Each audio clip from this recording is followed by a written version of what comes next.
Hello, humans of the world. I'm Marina, and this is my channel Startup Human. I'm still in Argentina, but I have not been able to make any videos lately because I'm still recovering from COVID and working on some other projects. However, today I thought of an interesting topic and I would like to discuss this with you. So, the topic is about bread of shame and have an average day. So, first of all, for those who are not familiar with the term bread of shame, it's basically when we keep receiving and not giving anything back. That's when we have the feeling of not deserving something or bread of shame. First, I learned about this concept from the Kabbalah book that I read years ago, and the book had a really interesting explanation of the Big Bang theory that God or the universe was giving everything in the non-physical world to this empty vessel, and the vessel kept receiving and receiving anything it desired up to the moment when the vessel asked God to not just receive, but also be able to be like God, to create things and actually to accomplish things and fulfill wishes of others. And at that moment, the explosion happened and the physical world became into existence. So then souls were sent into the physical world to become just like God, to start creating things. And when they're denied that, that's when they feel bread of shame. Another really good illustration of this concept is the story of a thief who died. The thief opens his eyes and kind of tries to decide whether he is in hell or paradise. And he finds himself in this beautiful mansion. He immediately cheers up. He is even given a servant who fulfills all his wishes. He is provided delicious food. He is entertained and he sleeps on this, really comfortable bedding. But after a couple of days of enjoying this life, he gets bored.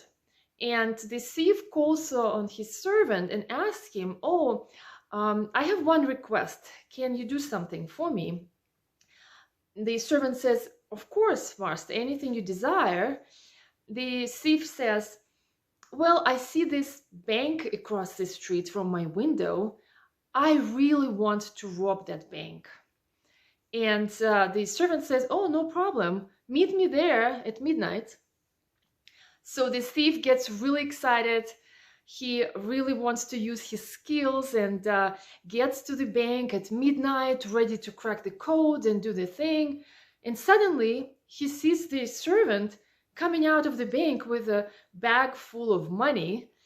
He gets really surprised and frustrated, and he asks, "What is that?" The servant gives him the bag and says, "Here you go." And he said, "No, I wanted to do it myself, to rob the bank myself." And the servant says, "Oh, where do you think you are?" The thief says, "In paradise?" Servant answers, "No, that's the other side. Things are different here. Here, you only receive." So I think all of you can relate to this because after receiving anything for a while, we kind of get tired and want to do something on our own. And there are multiple maybe validations of that. Remember watching one video about the festival called the Burning Man that happens once a year in America in the desert, where people from all over the world come to this place and they create the city of their dreams. And no money is exchanged in that festival. Everyone provides something on a barter system. And this young man in the video said that he has been enjoying it tremendously. He has been eating the food and even, taking the services from other people, but he never really provided anything. And after several years doing that and watching others being proud of their accomplishments, of using their skills or also helping other people, he did feel bread of shame. So now he really wants to contribute and actually do something for this community. So I want to tie this concept today into another interesting element of our life, how, especially in America, very often, if not every day, people say to each other, have a good day or have a great day. And if you really look into what it means, right? It's quite amusing because it could mean one of two things. Either the world provides easy circumstances for you today, or you make this day great. You make this day good, which actually adds pressure. Because if things don't go well, it means that one of you didn't deliver, either you or the world. If actually things did go great, we may start thinking that, oh, I wish things were easy always so I don't have to put too much work into it, right? Or I worked today so hard, it was so exhausting, I'm not sure if it's even achievable every day. And you kind of have disappointment in all of those four scenarios. So now think if someone keeps telling you, have an average day, okay? How would that make you feel? Well, at first, you may feel uneasy because it may mean that, oh, why, I don't deserve to have a good day.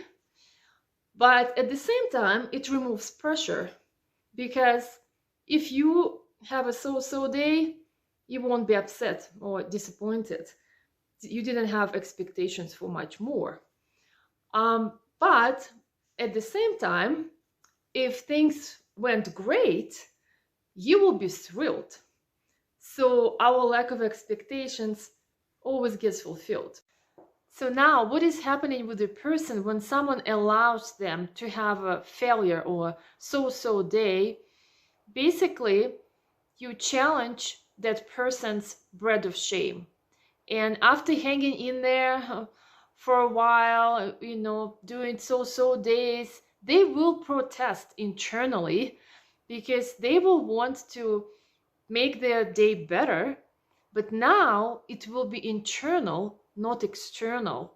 You can spin your day in a marvelous day if you decide so, and it will be not somebody else's decision, but your decision. So have an average day, and I will see you soon.